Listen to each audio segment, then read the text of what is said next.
Israel pun ditolak, coba. Mana ada berani, cuma gubernur Bali yang bisa. Kalau perlu belajar ke Israel. Om Swastiastu Semeton. Ketika salah satu video saya di YouTube saya share di FB, ada komen seperti ini. Dari gubernur yang pernah saya tahu di Bali, sekaranglah gubernur yang paling lucu bagi saya, sangat menghibur. Sekilas info, selain saya suka main wayang, saya juga suka main drama modern dan main topeng. Pada bulan Agustus tahun 2017, sebelum Bapak Made Mangkupastike mengakhiri jabatannya selaku Gubernur Bali, beliau sempat main drama modern di Taman Budaya Denpasar bersama saya. Beliau sebagai Begawan Rena dan saya sebagai seorang tokoh yang tidak dikenal di dalam epos Mahabharata, yaitu sebagai seorang peramal. Kegiatan seni tersebut sempat diliput oleh wartawan Pos Bali dan dimuat pada 14 Agustus 2017. Dalam foto terlihat Bapak Mangkupastike memakai wig berambut panjang. Nah, ini juga sekilas info. Ketika saya masih mahasiswa, sekitar 40 tahun yang silam, maaf saya lupa, saya juga pernah main drama modern di TVRI Denpasar bersama Niputu Putri Swastini yang sekarang menjadi istri Bapak Wayan Koster. Nah, pada konten ini saya bermain topeng Bonres bersama Bapak Wayan Koster. Tentu saja yang memakai topeng hanya saya sendiri, dan topik yang diperbincangkan sebenarnya masalah serius, tapi saya kemas dalam bentuk seperti ini. Oke, sekarang saya memakai topeng. Orangnya kecil, tapi khasiatnya besar.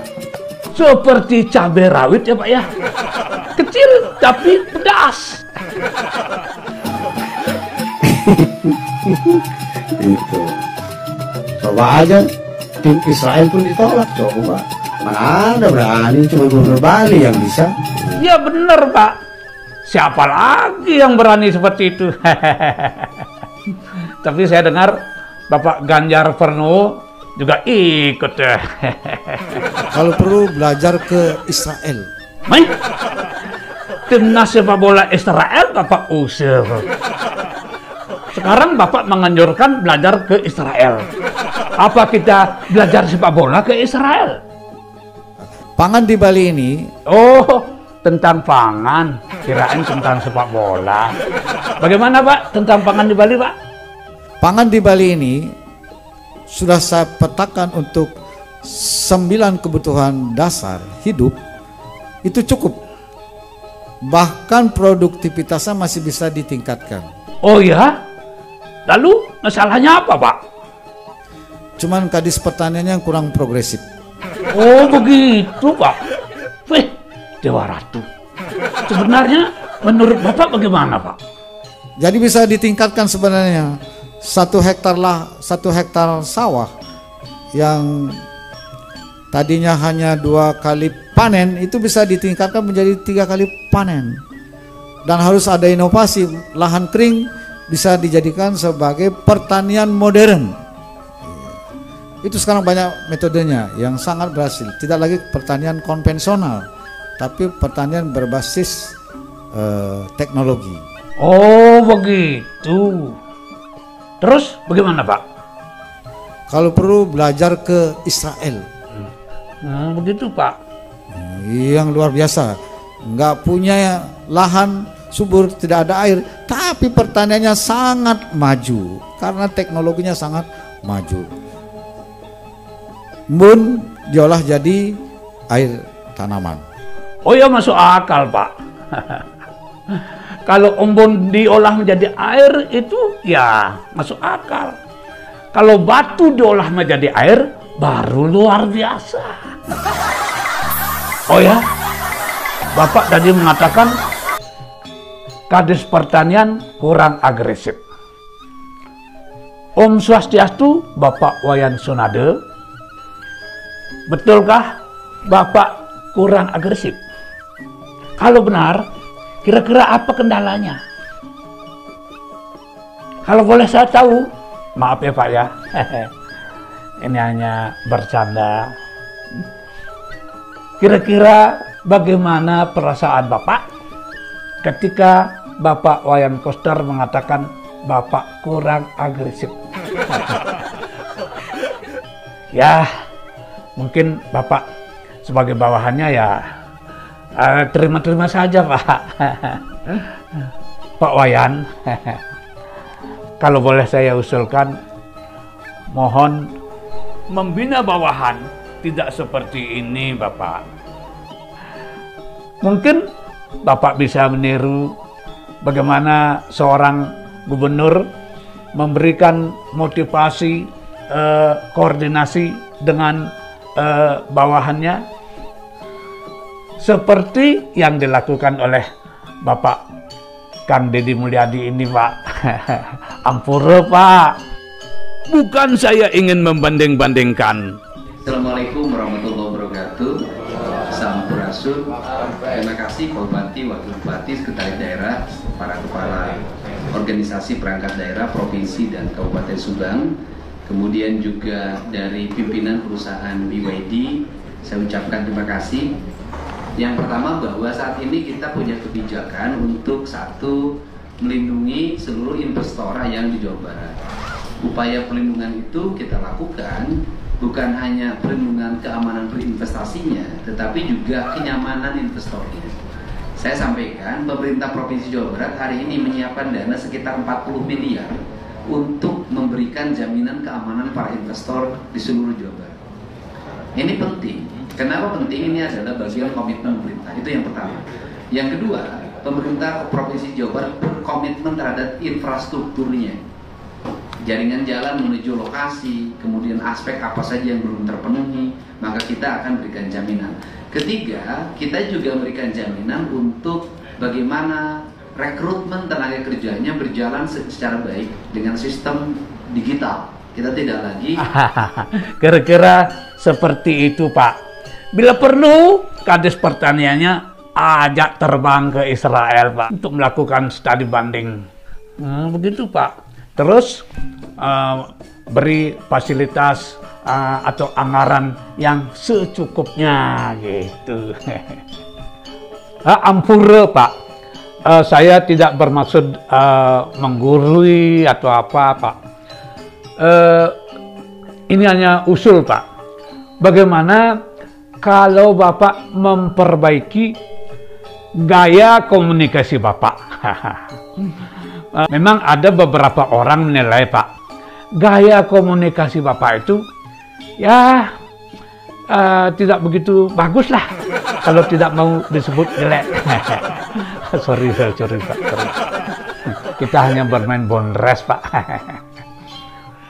Contohnya ketika Bapak diwawancari wartawan misalnya, kok tergesa-gesa begitu sambil jalan gitu.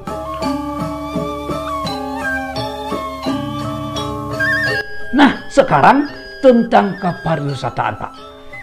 Bapak pernah mengatakan bahwa hotel-hotel itu perlu ditulisi aksara Bali. Bagaimana kalau ada hotel tidak mengikuti kebijakan Bapak itu? Nanti kalau ada hotel tidak menggunakan aksara Bali, udah izinnya kita cabut. Memeh, Bapak kejam sekali, no. Ya memang saya memahami maksud Bapak, yaitu melestarikan kebudayaan Bali, dalam hal ini khususnya aksara Bali. Ya. Tetapi untuk melestarikan aksara Bali itu, apakah harus di hotel? Maksud saya begini, andai kata hotel itu tidak mentaati kebijakan Bapak, Mungkin karena berbagai alasan, itu misalnya, apakah aksara Bali itu akan punah? Atau sebaliknya, kalau semua hotel ada tulisan aksara Balinya, apakah aksara Bali itu dijamin lestari?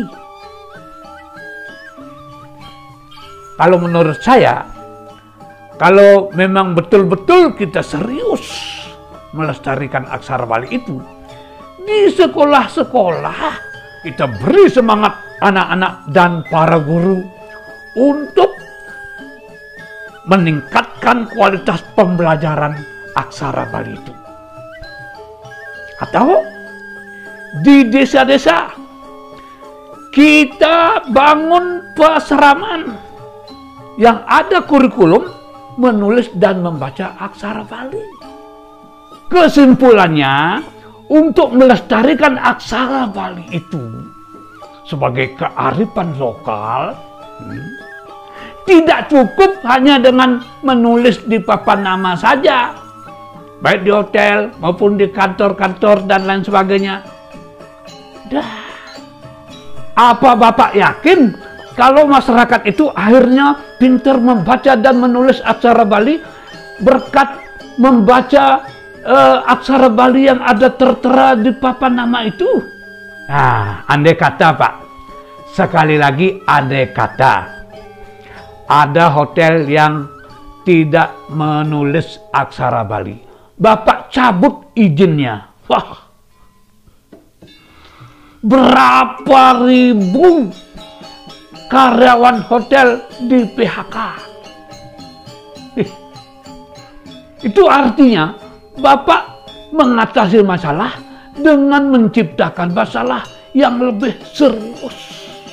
Sebab Bapak ingin melestarikan aksara Bali dengan kebijakan yang belum tentu efektif, tetapi menimbulkan dampak sosial yang serius. Sekali lagi, mohon gaya komunikasinya diperbaiki lagi dikit, Pak. Misalnya ya, undang manajemen hotel, kemudian ajak bermug, dikasih kopi, bila perlu kopi pahit campur arak, terus ungkapkan apa maksud dari kebijakan Bapak itu. Jadi jangan main ancam saja. Bagaimana seandainya kalau ancaman Bapak itu tidak terbukti? Kan Bapak sendiri yang jadi malu. Sebab untuk mencabut izin hotel, jadi mungkin tidak cukup alasan hanya karena tidak menulis aksara Bali. Ya, tapi bukan berarti saya tidak setuju aksara Bali ditulis di hotel. Omong-omong Pak, jangankan aksara Bali, di Buleleng kok ada kasus ratusan siswa SMP tidak bisa membaca aksara Latin kayak gitu. Waktu di SD itu kan masa kepemimpinan Bapak. Nah sekarang apa tindakan Bapak? Sudah ditangani oleh Pak Bupati. Mudah-mudahan Bapak tidak menuduh kadesnya di sana itu kurang agresif.